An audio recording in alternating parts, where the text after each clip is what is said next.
ಮಕ್ಕಳ ಸಂತೆ. ನಾನು ಮಕ್ಕಳ ಹತ್ರ ನೀವೆಲ್ಲ ಕಳಿಸಿದ್ಮೇಲೆ ಪ್ರತಿ ಅಂಗಡಿಗೂ ಹೋಗ್ತೀರಿ. ಅಲ್ಲಿ ಒಂದು ಹುಡುಗಿ ಗಡಕೆ ಸೊಪ್ಪು ಕಿತ್ಕೊಂಡ್ಬಿಟ್ಟು ಮಂಕ್ರಿ ಗಡಕೆ ಸೊಪ್ಪು ಅವಳು ಕೇಳಿದೆ ಎಷ್ಟು ಅಂತ. ಒಂದು ಕಟ್ಟಿಗೆ 10 ರೂಪಾಯಿ ಅಂತ ಹೇಳಿದ್ಲು. ನಾನು ಅವಳು ಹೇಳಿದೆ, ಹುಡುಗಿ ಬಹುಶಃ 5ನೇ ಕ್ಲಾಸ್ ಹುಡುಗಿ ಅಂತ ಕಾಣಿಸುತ್ತೆ. ಏಯ್, ಇದಕ್ಕೆ ನೀರು ಹಾಕಿದ್ಯಾ, ಬೆಳೆಸಿದೀಯಾ? ಗಡಕೆ ಸೊಪ್ಪು ಎಲ್ಲಿ ಬೆಳೆಯುತ್ತೆ? ತೋಟದಲ್ಲಿ ಬೆಳೀತದೆ, ಗದ್ದೆದಲ್ಲಿ ಬೆಳೀತದೆ. ನೀರು ಹಾಕಿಲ್ಲ, ಜಾಗನಿಂದಲ್ಲ, ಬರೀ ಕಿತ್ಕೊಂಬಂದಿರೋದಷ್ಟೇ. ಶಿಕ್ಷಕ ಕೊಡೋದು ಹೀಗೆಲ್ಲ ಆಗಲ್ಲ ಸರ್, ಬೇಕಾದ್ರೆ ತಗೊಳ್ಳಿ ಹೋಗಿ ಅಂತಂದು. ಯಾರು?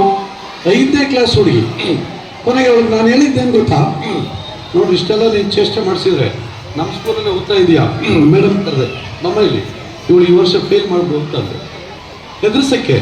ಅದಕ್ಕೆ ಅವಳು ಏನು ಹೇಳಿದ್ಲು ಗೊತ್ತಾ? ಹುಡುಗಿ ಹೇಳಿದ ಶಬ್ದ ಏನು ಗೊತ್ತಾ? ಸರ್, ನಾನು ಫೇಲ್ ಮಾಡೋಕ್ಕಾಗಲ್ಲ, ಚೆನ್ನಾಗಿ ಓದ್ತೀನಿ ಸರ್ ಅಂದ್ಲು.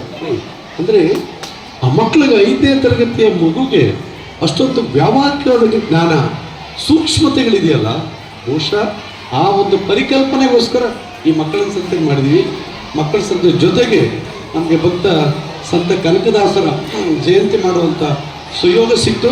ಇದ್ರ ಜೊತೆಗೆ ಎಲ್ಲ ಸಮಾಜದ ಸಾಧನೆ ಮಾಡುವಂಥವ್ರು ಬಂದ್ರಿ.